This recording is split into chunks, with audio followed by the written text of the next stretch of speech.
কেষ্টমণ্ডল যখন ঘরে ফিরলেন তখনই হাজার হাজার তৃণমূল কর্মী সমর্থক এবং তার অনুগামী অর্থাৎ অনুব্রত মণ্ডলের অনুগামী তারা স্লোগান, শাক, উলুধ্বনি, স্লোগানে স্লোগানে মুখর। বোলপুর যে রাস্তা প্রতিনিধি বলছিলেন যে রাস্তা কয়েক মিনিটে আসা যায় তা পেরোতেই প্রায় 2 ঘন্টা লেগে গেছিল।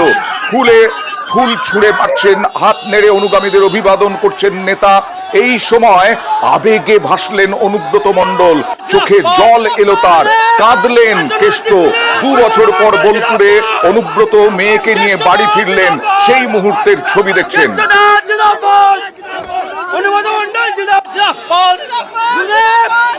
2 বছর পর ঘরে ফেরা, ভোরেই সকন্যা কলকাতায় অনুব্রত। বিমানবন্দর থেকে সড়ক পথে শটান বীরভূমে কেষ্টর। উড়ানে চড়ে ভোর 4:30 নাগাদ দিল্লি থেকে কলকাতায় নামেন অনুব্রত। হুইল চেয়ারে বসে বিমানবন্দর থেকে বেরোন অনুব্রত, সঙ্গে ছিলেন মেয়ে। 4 ঘন্টার যাত্রার পর বোলপুরের এই নিচু পট্টিতে তিনি ফিরলেন। তারপরে তিনি বললেন ভালো আছেন তিনি।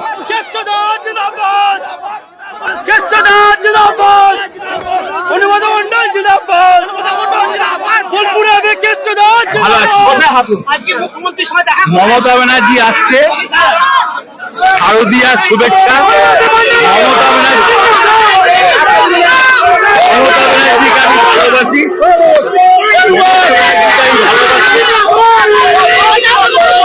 দিদি যেমন আমাকে ভালোবাসে, মমতা ব্যানার্জিকে গোটা ওয়েস্ট বেঙ্গলের মানুষ ভালোবাসে,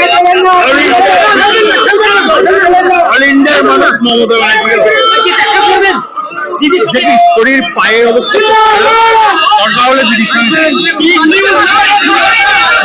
এরপরে ঢুকে গেলেন তার নিজের বাড়িতে, আর যেখানে বসতেন 2 বছর আগে নিয়মিত একতলায়, একেবারে একতলায় যে ঘর, সেই ঘরে চেয়ারে বসলেন, যে চেয়ারে তিনি বসতেন নিয়মিত অনুব্রত মণ্ডল।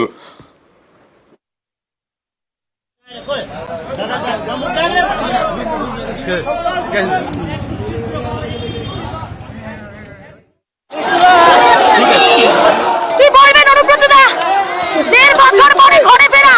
দিদি আসছে, দিদি আসছে।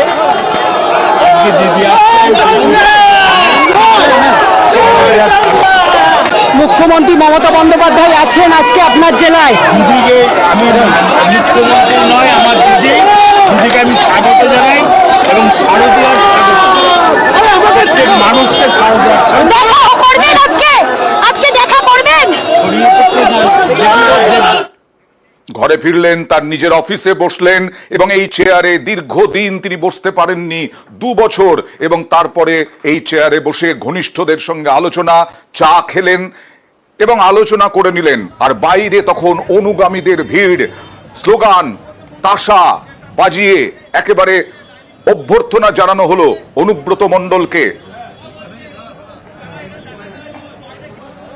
বাইরে তখন অনুগামীদের ভিড়। 2 বছর পর জেল থেকে ফিরে বীরভূমে বোলপুরে নিচুপট্টিতে তার বাড়িতে একেবারে মেয়ে সহ, আর যে ঘরে নিয়মিত বসতেন, সকাল দুপুর বিকেল আলোচনা করতেন, বিভিন্ন কৌশল স্ট্র্যাটেজি নিতেন, সেই চেয়ারে বসলেন 2 বছর পর।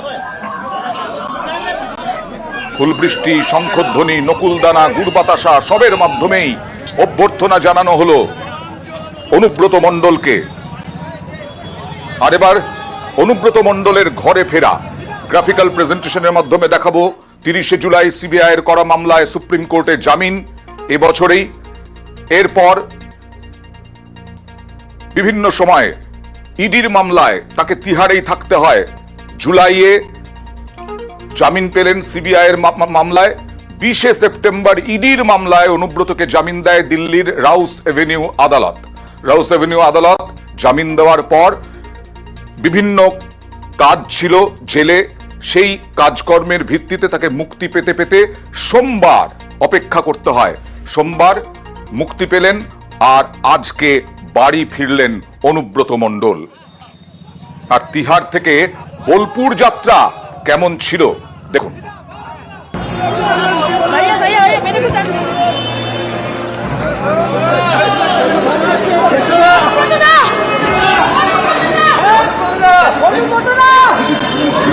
ভালো আছে।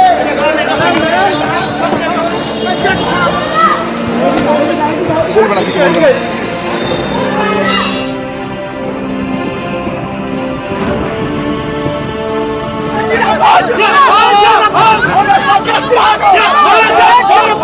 দুবছর পর পেলাম, 2.5 বছরের মতন। দিদি ভালো থাকুক, দিদির জন্য আমি আছি, বরাবরই থাকবো।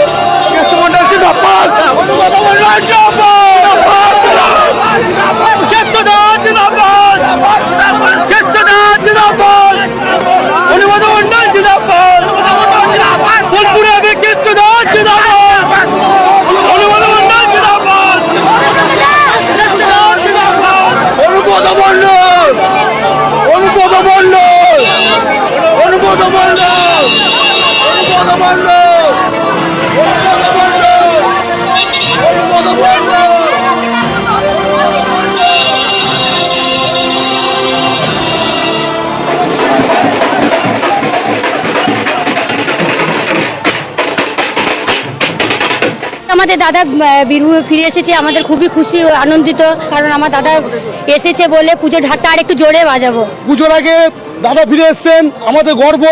ঢাকের বাড়ি পূর্বাতাসা একই আগেকার সিনে আছে। দাদা এসছেন, আমাদের হাত থেকে বলার কিছু নেই। আমাদের খুব আনন্দ। হ্যাঁ, আজকে দাদা ফিরে এসছে পুজোর সময়, এর থেকে বড় আর কিছু নেই। খুবই আনন্দ, আমাদের দাদা আরো ফিট হয়ে এসেছে।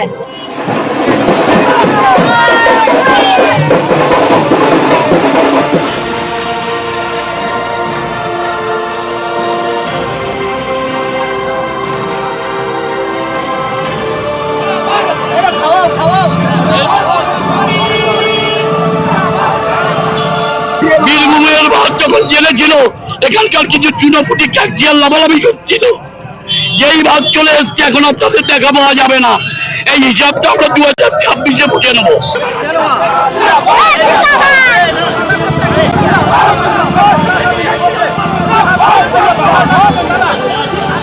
প্রত্যেকবার দাদা নতুন নানা মশলা খাওয়ায় সবাইকে, তাই আমিও দাদার জায়গাটাই।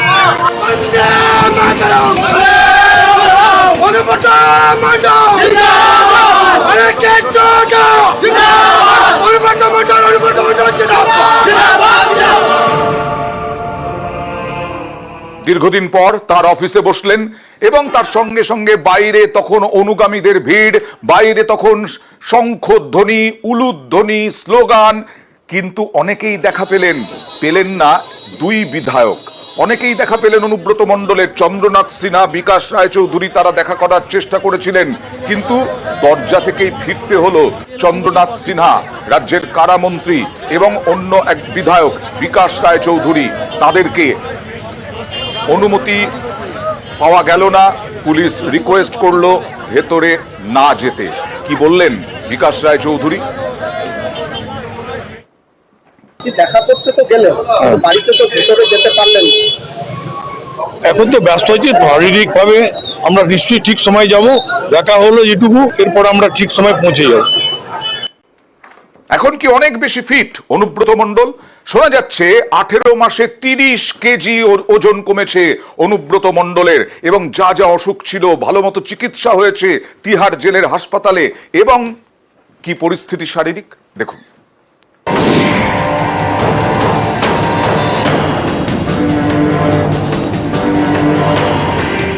টানা তিহারে থেকেই ওজন ঝরল হেভিওয়েট অনুব্রত মণ্ডলের।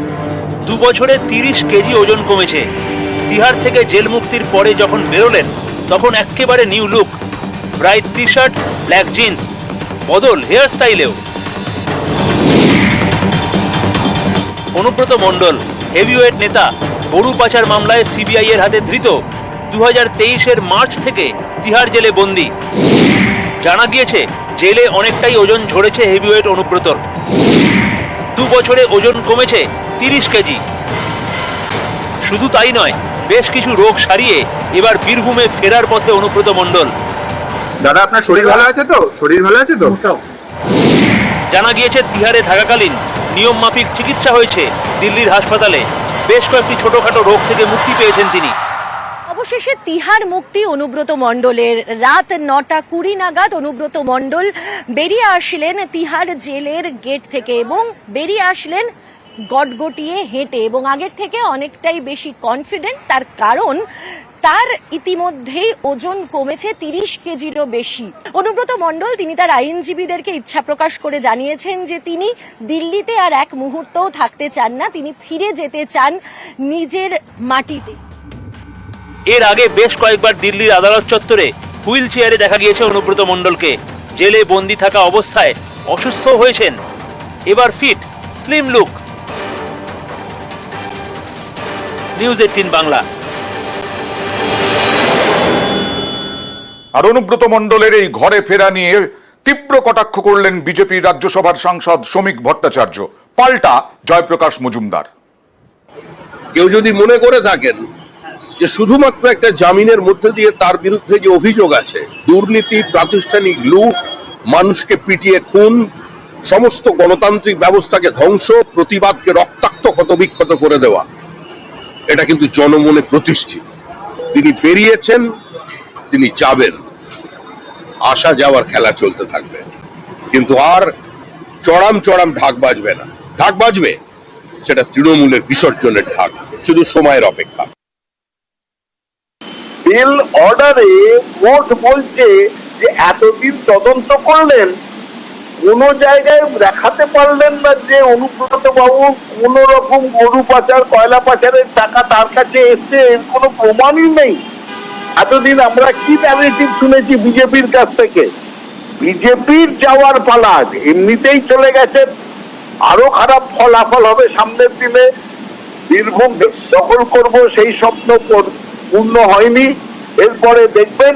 আর মানুষ ওই বিজেপির তৈরি করা অ্যালিগেশন, অভিযোগ, ইডি সিবিআই কে ব্যবহার করা নিজের দলের হয়ে, এই সব মানুষ আর সহ্য করবে না।